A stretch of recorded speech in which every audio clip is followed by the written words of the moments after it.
Hey everybody, good to be here. Today, my name is Brent Moore. It's time for Long Options. Today, I want to talk about 5 different ways to identify possible price targets for you. I think it's an important skill to have as you're trying to trade long options, particularly as we talk about more in the swing trading realm of things. So we're going to get into that in just a minute. But before we get too far into this, let me just mention a few things. One, I'm grateful that you're here, whether you're watching live or on a recording. I'm also grateful to be joined by Ms. Connie Hill, who's helping me out. She is longtime veteran of the markets, longtime instructor here, and very knowledgeable on long options. So as you have questions between Connie and myself, we'll do our best to help you out. And also remember that you can follow us on X at BrentMooreCS, at Connie Hill CS. Now, remember, options do carry a high level of risk and are not suitable for all investors. The information today is for general informational purposes only. Should not be considered an individual recommendation or endorsement of any particular security strategy or chart pattern. Schwab does not recommend the use of technical analysis as the sole means of investment research. The paper money application is provided for educational purposes only. And for the sake of simplicity, I'm not always going to factor in commissions and fees when we talk about this, but those are important considerations. So just make sure you are aware of that. Past performance of any security or strategy does not guarantee future results or success. And I am going to be using individual stocks, looking at individual option trades. Those are not recommendations, everybody. So in sum, what I want to do today is I want to talk about different ways of figuring out price targets, and then give you examples of each of these, and we'll kind of intermingle these two, intermingle the examples with the method of doing it. But just a quick reminder as we talk about price targets. Price targets are not guarantees. We don't know. We may, have a full intention. It may look like the stock is going to go up to a certain level or down to a certain level if we're looking at a bearish trade. But the stock very well may not do that. Of course, it can go the other direction, which is one reason we often use stop orders, even if they aren't guaranteed, even if they aren't perfect. The stock may go the other way, or the stock may not go up anywhere. Or it may go up, but it may not get up to where your price target is. So that's, these are all factors that come into play. Also, when we set a price target, maybe the stock goes beyond the price target. Maybe we get out of our trade when it hits the price target and the stock keeps going up. That happens too. You just never know, right? You just never know. So one other thing before we start looking at individual examples here, and that is typically when we're doing trend trades, we are less likely to use a price target. The feeling being, as long as the stock is trending up, you're willing to stick with the price target. Whereas if you're doing a swing trade, typically we'll identify a target that is our goal that we're going to go to. Now, probably the most common form of, I don't know if the most common, but one of the more common ways of doing it is to look at like flag patterns. So let's just look at a flag pattern. And flag patterns are such. They are when, generally for a bull flag, if you're bullish, you're looking for a stock that goes up, and then it kind of goes to the side, goes up, and then it pulls back. That's our flag right there. From our flagpole, the bottom of our flagpole to the top of our flagpole, then we have this pullback.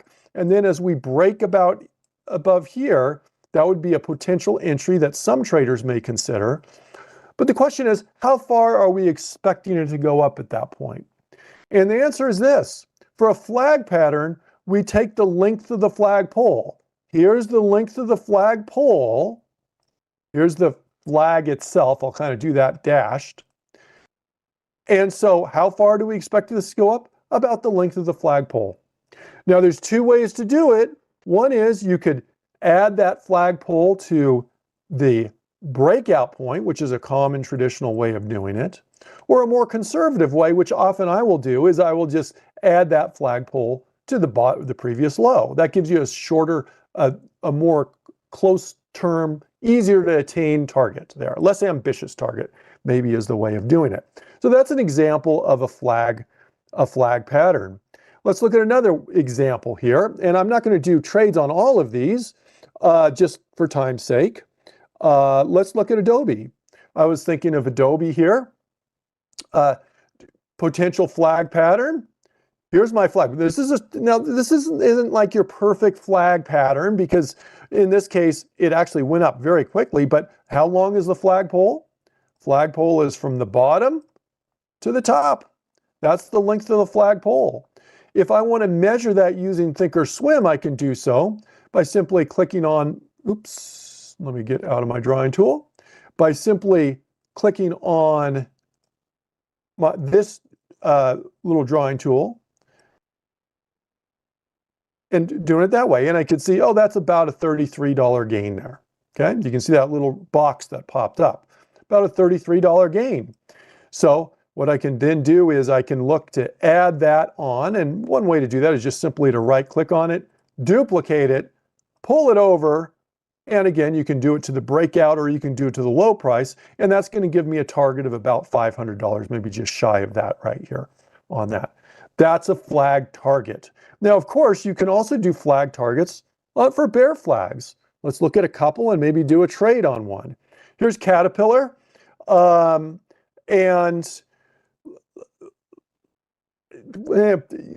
this is a little bit of an unorthodox one, but if you look at the stock, we've been going down. We kind of had this retracement right here, and then my new flagpole, I'm probably going to call this as my new flagpole. We've kind of gone up or sideways for a little bit, but the general direction is down, and therefore my flag target is going to be the difference between my price, which is $370, and the bottom, which is just above $350. So about a $20 target below where our breakout is, if we're going to use the breakout point on this. Now, we may actually wait on this flag target for maybe more of a bigger bounce down on that. Maybe not though. So that's certainly a potential. And let's do one more, and we'll actually look at one more, and it's a stock that's been in the news. It's one that you guys are all familiar with, and that's Tesla. A bull flag or bear flag? In this case, I'm going to consider it a bear flag because our general trend has been going down. You can see we're below that 20-day moving average. That's the red line right there. And we pulled down. Where's our flag target? Well, let's use those tools again. I'm going to right click, I'm going to use the little roller ball. Is that what you call it? The scroll wheel on my mouse. And I'm going to click on that, and I'm going to measure my target.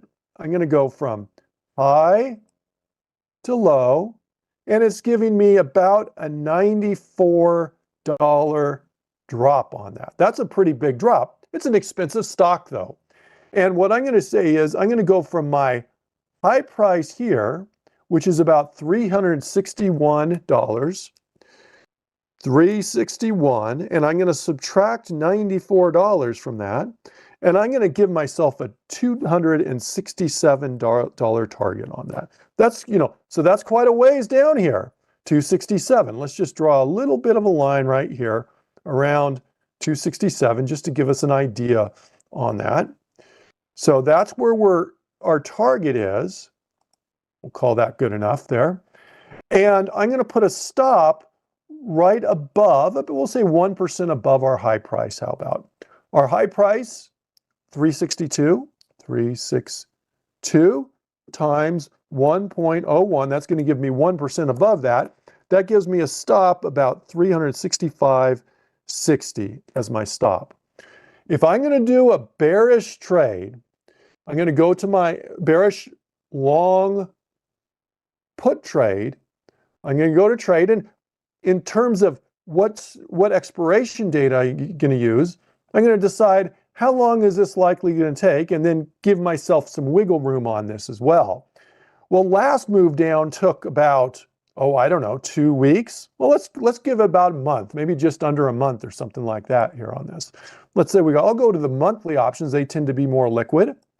I'm going to go in the money just a little bit, maybe one strike in the money, which is going to give me about let's see, the stock's at 352. We'll go to 355.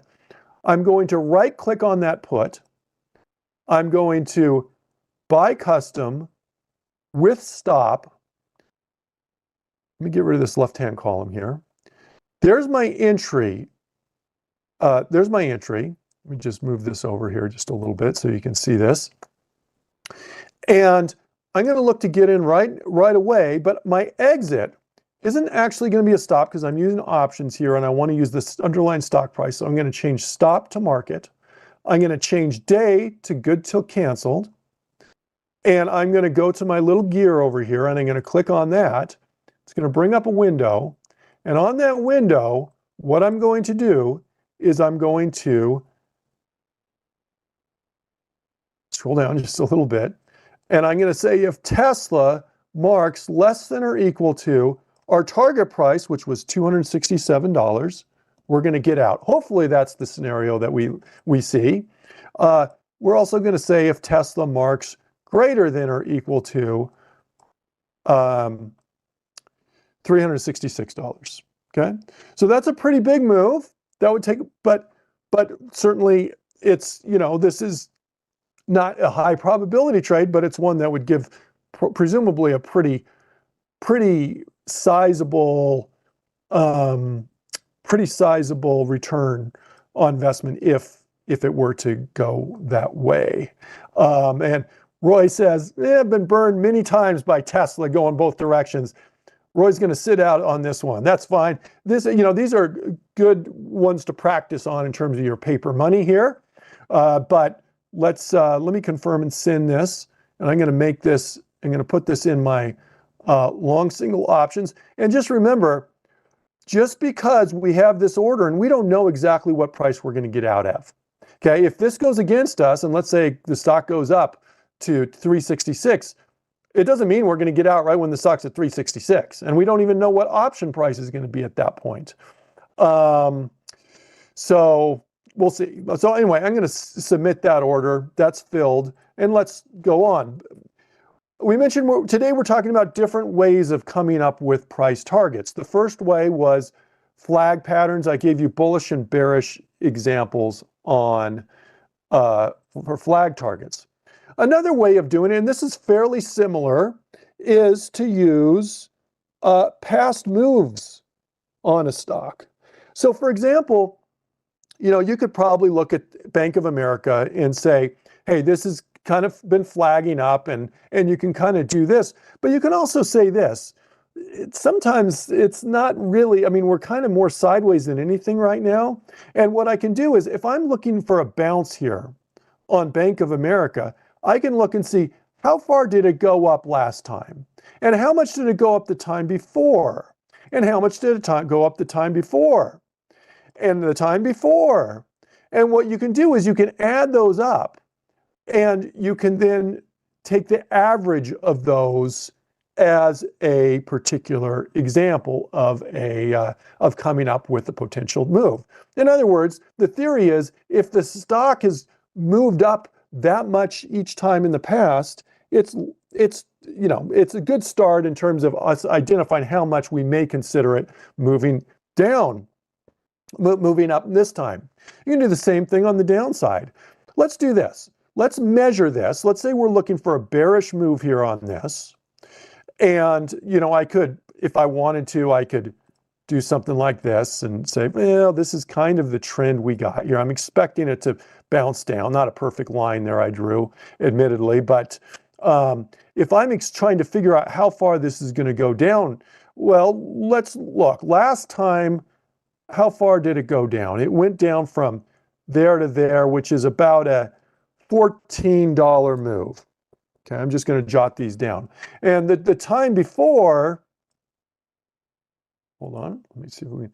The time before, it went down, well, it was kind of a quick jump down. And then after it had earnings, another jump down. But that was about a $44 move. And this time was about a $24 move. And we'll go back to this one. How about, let's go back from here to there. And that was about a $26 move. Okay. So I have 4 data points here on this. And so what I'm going to do is I'm going to add 14 plus 44 plus 24 plus 26. I'm going to divide that by 4 because I had 4 data points. And it's giving me an average move about $27 there. $27 is kind of the average move of that and that and that and that. And so if I'm doing a price target, that may be one that I consider doing. So that's the second method that we have in terms of finding price targets there.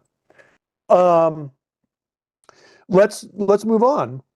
And we'll get to some others that are similar to this again here. Well, let's do another one. Let's do you can just use support and resistance levels here.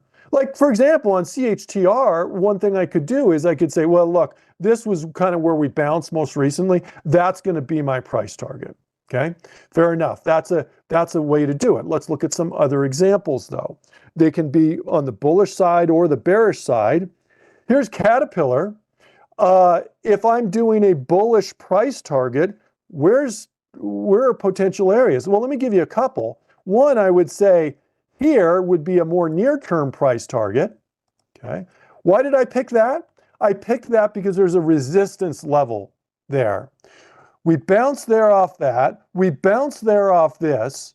Now, what about a bigger, more ambitious? Well, if we were to break above there, another price target, probably somewhere up in this range up here, because this was where a previous resistance level was on this trade. Let's look at some others. Let's look at, we'll do another bullish one. Well, let's look at a bearish one. Let's look at Costco. Okay, here's Costco, and had a big run up. We're pulling back in a pretty strong way right now. Resistance, support levels that we may consider a target. Well, maybe this recent high, which actually is kind of coinciding with if we go to the high points on that, that's actually coinciding with that moving average. In this case, it's a 20-day moving average. That's a potential target. Now, that moving average will adjust each day. So over time, this moving average will probably continue to go up. And so that would be a different target. Another way of coming up with support or resistance levels is you could do something like a Fibonacci, where you can go from low to high on your Fibonacci and come up, and you can see that's actually pretty close to where we were. That's about $1,000, and we'll call that $1,010, $1,010 as a target price on that. And there you go. That would be a way of doing it. We could do a trade on this, a bearish trade, and use $1,010 as a target price on there. I think that is a very reasonable approach to doing it. In terms of a stop loss, you can go above the recent high if you want. You could also go, when you get a big candle like this, sometimes people will use a stop halfway up that candle there on that.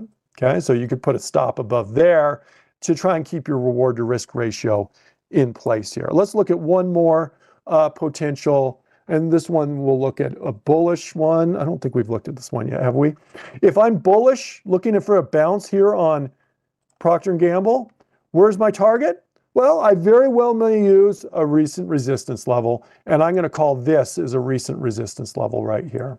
So when I'm coming up with the target, that's kind of our third way. First way, we said using flag targets. Second way, averaging out past moves or using past moves. Third way, using support or resistance levels as a target. But there's other ways as well here. You can use general, and this is kind of a broader category than the flag pattern. I mentioned flag patterns because that's such a common one, but really any price pattern you can use as target prices here. Okay, and so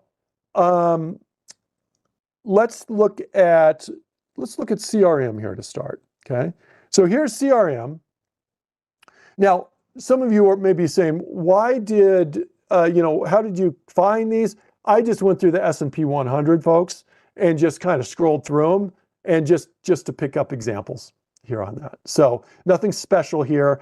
This is kind of I'm going to use this as an example of kind of a double bottom there and there with the bounce to the middle there. And so my target price, if I'm looking for a bullish trade, is probably going to be that middle there. So that's where, so around 360 would be my target price on CRM. And in fact, in the chat, George said you can use width of channels. And yeah, you sure can. That goes to the support and resistance thing, but actually fits pretty well with here. If I'm looking for a channel here, look at what I would do right there. I'd probably call that as a support level. This would be kind of my resistance level. And this may be my target on the high side. This would be a target on the low side here on this. But in this case in particular, I wanted to point out kind of a double bottom here, there and there, with my target being the intermediate. The same thing would be true on a double top. If you have a high and a high, and in the middle, it goes down to there,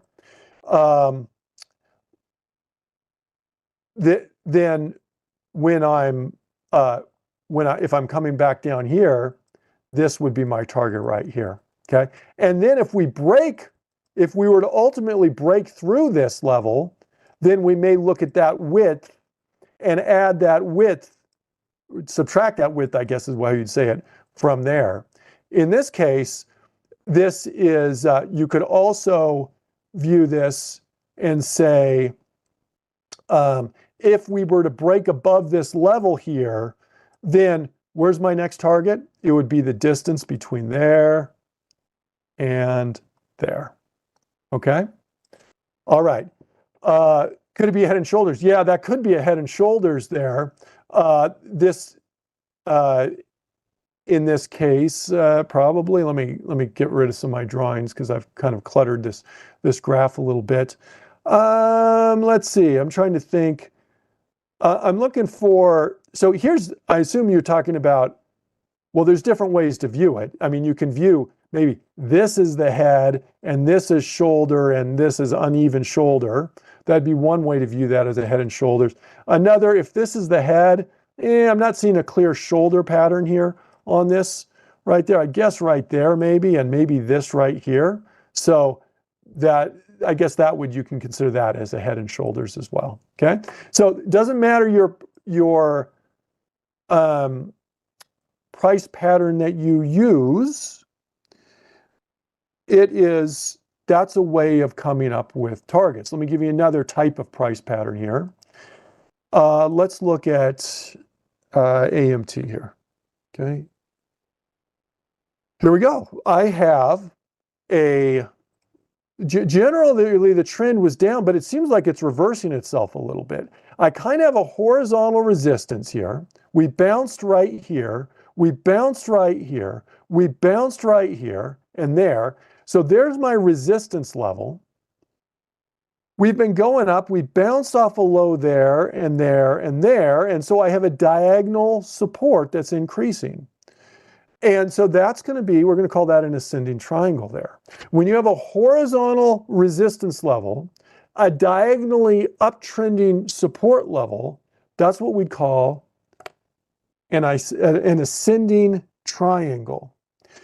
Now, how do we do the price target on that? Well, typically we take the height of that channel. So here's what I'm going to do. Let me get rid of that.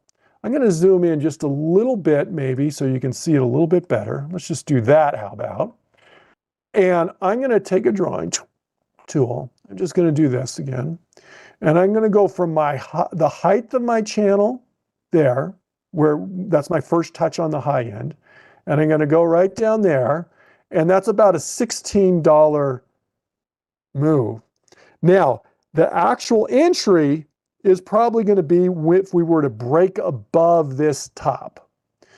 Okay, so if we were to break above here, I'd be looking at $16 plus the top of it. Well, the top of this is at 190, I'm going to say 193, okay?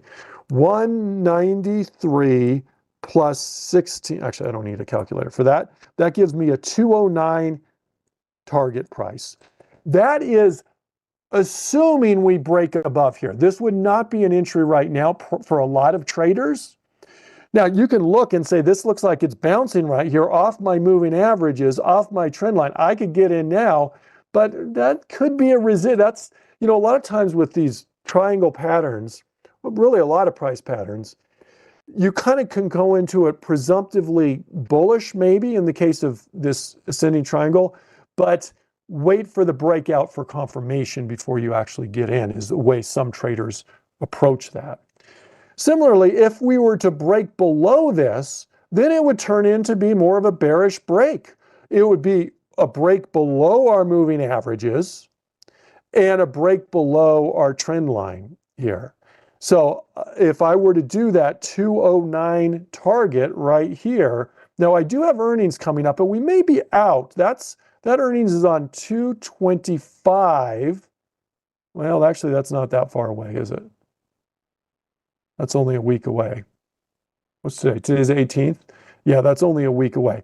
So that's maybe a little bit questionable in terms of earnings, but you see the point. You could even put in a contingent order and say, hey, I only want to buy this if the stock breaks above 190, we'll say 193. Let me show you how to do that order. What I'm going to do is I'm going to right click here. I'm going to buy custom with a stop. Now that buy, I'm going to make it instead of a limit order. I'm going to just make that a market order. Stop, instead of stop on the sell, I'm going to make those market orders. I'm going to make them both good till canceled. And I'm going to go over here and we said, we're only going to get in this if the stock marks greater than or equal, it needs to break out greater than or equal to 193 was our breakout. 193 was our breakout. We save that. Just a reminder. Come on. We're only getting it if we break out above here. That's that 193. Okay. And then we said we're going to get out if we hit at 209, which, by the way, is pretty close to where our previous highs were. So in this case, you could actually use the resistance level approach that I mentioned earlier, or you could use, because once you break above here, where's kind of the next resistance? Probably up here seems, at least from this chart, where it's going to be. But that's actually not how we came up with that. We came up with that by measuring the distance here on there. And so let's go and let's take a look here. So let's show you how to do that trade, and then Sia says, let's look at the liquidity of this, because that may be a concern. Well, let's see.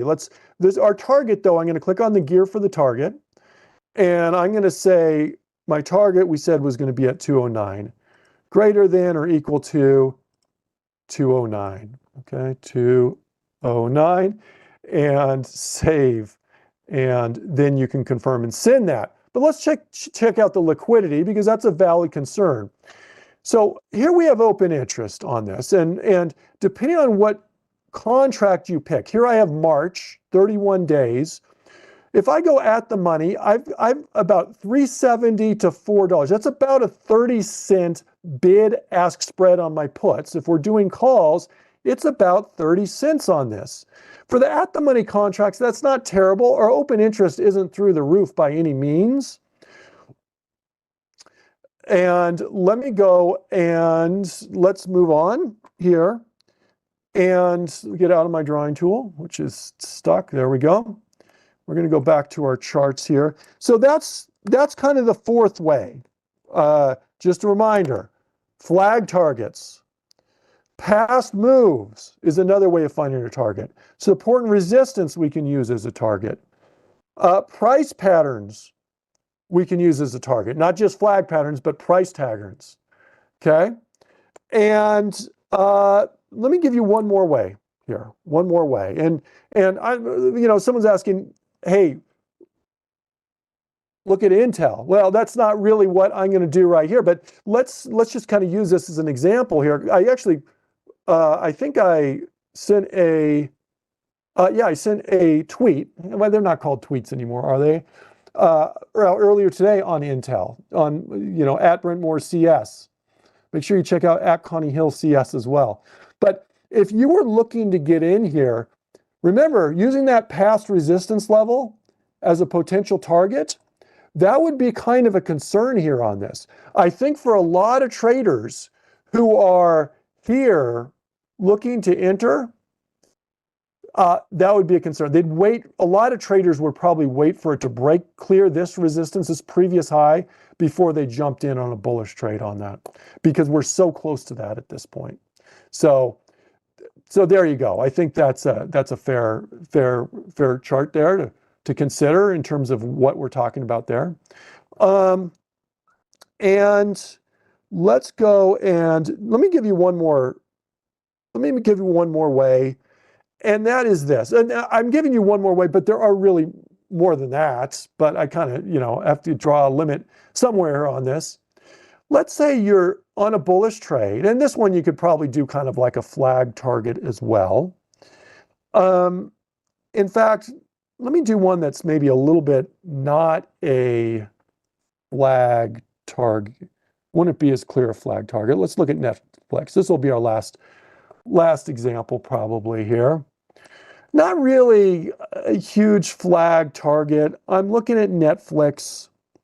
Or let's look at another one. Maybe I'll go back to Netflix. Let me look at the two of these. Let's look at GE. Yeah, GE is probably an even better one. Because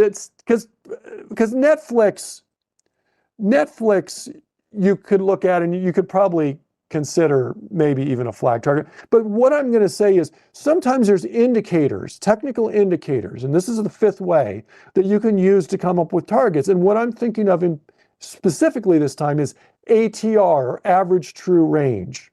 Okay? So if I bring up an ATR on this and see it's about, we're going to say $26 on Netflix. That's kind of average range of a day that includes the basically gaps on the open here for the day. Well, $26 is a pretty big move. Well, it's an expensive stock, right? That's a very expensive stock. It's $1,000 on that. Okay. So, but this one, you may be able to find other targets. But sometimes when you're doing this and you're looking at something like this, you go, well, I don't really see. It's not really flagging much. It's just kind of going up. I want to find a target. So my ATR on this one is 4.5. Okay, right there, 4.5. And if you want to add this as a study, you certainly can do this as a study. It's just listed under, even though it says average true range, ATR, use the abbreviation ATR. It goes back 14 days on this. And so for our ATR study here, I'm going to say, we're saying it's 4.5. Now, what I want to do is I want to keep my reward to risk ratio intact. In other words, I want my potential reward to be bigger than my potential risk. Now, my reward is going to be the difference between, I went through this last week in this class. My reward is going to be the difference between my entry price, which we'll just say is right here, okay, kind of visually, and my target price, which I don't know where it is. We'll figure that out up there. And my risk is the difference between my entry price and where I'm going to put the stop, even if that stop's not guaranteed. Yeah, we know it's not guaranteed. But just starting out, at least with that ratio of being positive is better. A lot of traders will look for a 2 to 1 ratio. Now, do I sometimes not do a 2 to 1? Yeah, some traders don't view that as a necessity. Some traders view that as a necessity. Some traders will go 1.5 to 1 or something like that. Some traders will insist on 2 to 1. But for our purposes here, what I'm going to do is I'm going to go for that 2 to 1. And so what I'm going to say is I'm going to take the current price of the stock. And our current price is at 210.16. I'm just going to say 210, okay? And I'm going to use 2 ATRs as a target. So we said our target is 4.5. 2 times 4.5 is 9. That would give me a 219 target and a stop of 4.5 under the 210, which is going to be 205.50. Okay, that's going to be my stop. Let me just jot that down real quick before I forget it. 205.50. And I'm going to look to get in right where we're at here. So let's do a trade. Let's do an example trade on this. And then we'll wrap up with a kind of a summary of the 5 different ways we talked about today. So I'm going to go to GE. I'm going to go, again, I'm going to stick with about a month. We'll get better liquidity typically on this. And I'm just going to go in the money, one contract, maybe we'll go to the 200 strike. Stock's at 210, so that's the at the money. I'm going to go in the money just a little bit. I'm going to right click on this, buy custom with, and I'm just going to say with the stop. I'm going to do what I did before. I'm going to get in at the current price. And instead of stop, I'm going to make this a market. I'm going to make this good till canceled. And I'm going to click on my gear. My gear is going to be this. Excuse me, my target and my stop. This is how we're going to do that. It's not technically a stop. These are conditional orders. We're getting out if GE marks greater than or equal to. This is our 2 ATR. This was $9 because our ATR was 0.5. So, or excuse me, 4.5. 4.5 times 2 is $9. So $9 above the current price is $219. I'm going to get out if GE marks less than or equal to $4.50 less than the current price. So that's going to put it at 205.50. We're going to save that, confirm and send. Make sure you read everything, including the red stuff there on the screen. I'm going to put that into my long single options category, and I'm going to send that order there. Okay, so now let's summarize. We talked about 5 different things today, 5 different ways of finding price targets. And just remember, price targets are not guarantees, number one. And also, you may not use a price target on everything, particularly longer term trades, trend trades, often no price target. Swing trades, yeah, probably more likely for a price target, or shorter term trades, often a price target. We start off by talking about flag targets. You guys know flag, that's when that stock is going up and pulling back and up and back, and we get in, and where's our target? Our target is we're going to measure the distance of that flag pattern. That was the first method there, the distance of that flag pole. That was the first one. Number 2, the second way we talked about is looking at a stock that maybe has gone and we've looked at it and we say, look, in the past, it's moved up, or we'll say it goes down. It went down this much this time. And the time before it went down this much. And the time before it went down this much. We average how much each of those moves are. We take that average, and that's our expectation of our next move. That was the second method. Third method, we talked about using support or resistance. A stock has gone up in the past, and we're looking at it going up, and we're going to expect it that when it hits that resistance, that's going to be our next price target. Next one, different price patterns. We talked about double bottoms, I think. We talked about ascending triangles, whatever your price target is. Triple tops, descending triangles, head and shoulders. You can come up with price targets from that. And finally, we talked about average true range. If you don't have a clear resistance level, if you don't have a a previous move that you're going to gear it off of, consider an average true range. You can add that indicator to your chart, and it's easy to just kind of maintain that reward to risk ratio using that ATR. So I'd encourage you each to subscribe to this Trader Talks Schwab channel. I'd also encourage you to practice these on paper money. Folks, these were not recommendations. These were examples today. I want to thank Connie for helping me out in the chat. Remember to make sure you follow her and myself on X at Brent Moore CS, at Connie Hill CS. And coming up next, we have getting started with technical analysis. Thanks for joining me, everybody. I appreciate you. And we'll see you all same time next week. Bye-bye, everybody.